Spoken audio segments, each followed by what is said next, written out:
Tapi saya belum lupa pertanyaan saya yang awal yang Anda tidak mau jawab, Pak. Saya tahu triknya Anda cerita Rani supaya saya tidak tanya yang itu, tapi saya akan tanya lagi, Pak. Apakah itu artinya Saya ya tidak punya trik-trik begitu. pimpinan tertinggi ketika itu? Pak Antasari, Anda mau menjawab itu? Saya tidak ingin, saya sudah katakan dari awal tadi, saya sudah dalam posisi saya ikhlas, tidak dendam pada siapapun, dan saya tidak coba untuk menyakiti siapapun. Apa yang sudah saya tahu biar saya simpan untuk saya sendiri. Biarlah untuk saya sendiri. Kalau ada misalnya kelompok, entah Pak Magdir, Pak Bonyamin ingin membongkar kasus ini, silakan. Termasuk penulis buku yang di samping Anda? Iya, tapi bukan saya. Kenapa? Kalau saya masih ada dendam di hati saya sakit. Stres sakit saya. Kalau udah sakit, kan orang paling kasihan. Dugaan ada 2 eksekutor yang kemudian tadi dibantah mentah-mentah oleh M. Iryawan. Tidak ada itu karangan 2 eksekutor. Mana ada? Saya baru 1 bulan, belum sampai 2 bulan lah, di dalam tahanan narkoba Polda Metro Jaya. Saya kedatangan teman, tapi demi keselamatan yang bersangkutan saya tidak akan sebut namanya. Tapi saya datang, dia memberikan ini ke saya. Apa itu, Pak? Ini sudah lecek, sudah saya simpan 8 tahun ini. Apa itu, Pak? Dia katakan kronologis. Saya baca cuplikan aja sedikit ya. Jadi setelah ceritakan ada kasus penembakan,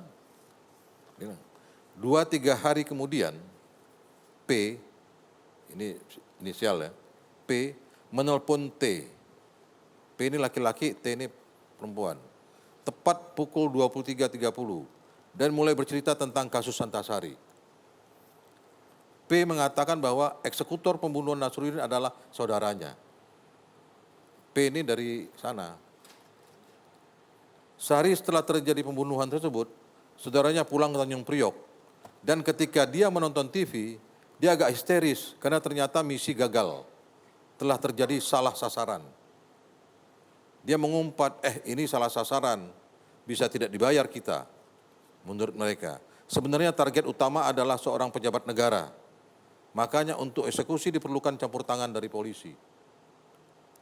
Selama ini eksekutor hanya dibekali foto Antasari dan diberikan informasi bahwa target ditemani seorang caddy pada saat bermain golf di Modern Land.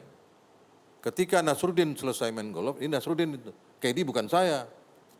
Nasruddin, Rani itu tidak pernah jadi caddy saya. Kalau ada fakta, ada pengakuan Rani pernah jadi caddy saya, itu bohong besar.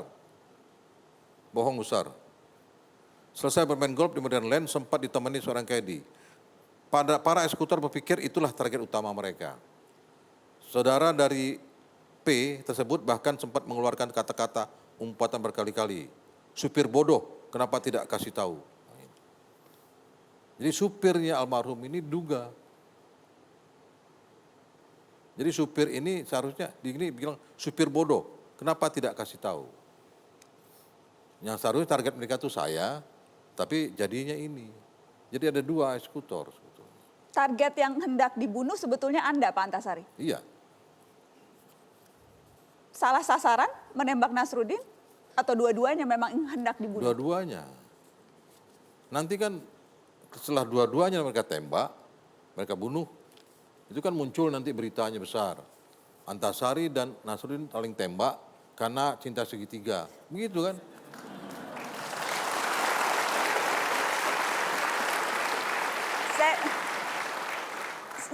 Saya tahu Anda tidak mau bicara siapa yang memberikan itu ke Anda, tetapi kapan persisnya Anda diterima ini, Pak, surat ini? 2 bulan saya di dalam tahanan Polda Metro Jaya.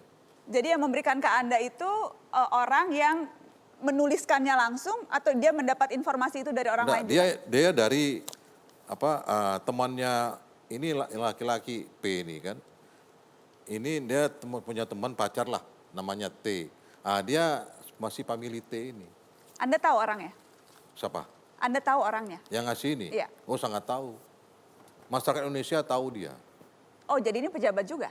Bukan pejabat. Kalau orang tahu, terkenal tidak harus pejabat. Warga binaan pun bisa terkenal juga. Mas Taufik, apakah cerita ini Anda salah satu hal yang Anda telusuri, saya tahu Anda dulu sebelum penulis buku, Anda dulu wartawan, Anda mengikuti kasus ini. Ya. Kisah-kisah di balik apa yang selama ini tampak di permukaan, di fakta persidangan. Tapi ada banyak sekali cerita-cerita yang kemudian muncul. Itu Anda juga menelusurinya? Berusaha untuk menelusurinya. Ya.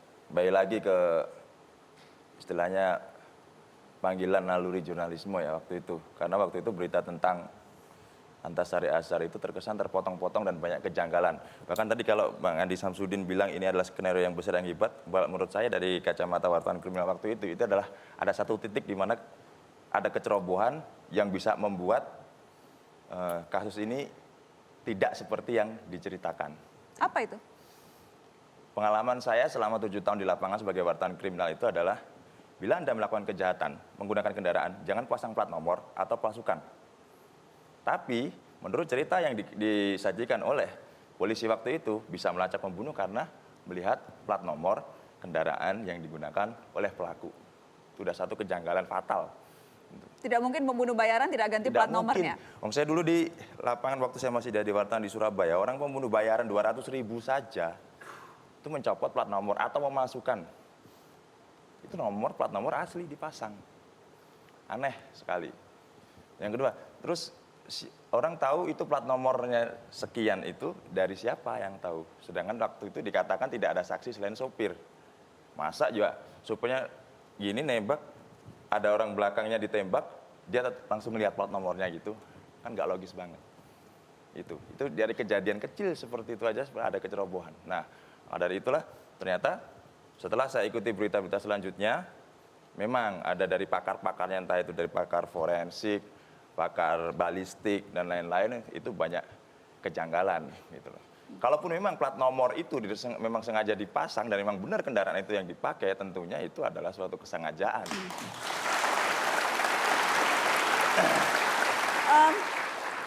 Judulnya Saya Dikorbankan. Ini kata-kata Anda sendiri Pak Antasari, saya dikorbankan? Penulis. Kata-kata Pak Antasari? Jadi mungkin Pak Antasari juga agak lupa. Jadi waktu itu sempat muncul pernyataan dari Pak Antasari sendiri waktu kita minta untuk menulis kata pengantar di buku tersebut. Beliau yakin ya sebenarnya ada upaya untuk mengorbankan gitu. Tapi pada akhirnya saya ikhlas untuk menerima ini. Nah, akhirnya sebelum saya approve, saya angkat judul itu yang memang sedikit provokatif. Kita coba minta izin ke beliau, ya kan, dengan tim pengacara beliau, dan alhamdulillah disetujui. Tapi kalau kita melihat konteksnya, yang melihat bukti-bukti di persidangan atau ya, bukti-bukti yang lain yang berkembang sekarang, sepertinya kalau itu menurut persepsi saya sebagai penulis, sepertinya memang ada indikasi ke situ. Tapi soal bagaimana itu nanti ditanggapi sama publik, sama pembaca, ya saya kembalikan lagi. Saya dikorbankan. Anda dikorbankan, Pak? Iya. Dikorbankan. Apa Anda masih takut ya, Pak? Saya tidak takut. Anda masih khawatir? Masih ada yang mengancam Anda, Pak? Loh, kalau saya sebut apakah membuktikan saya itu berani?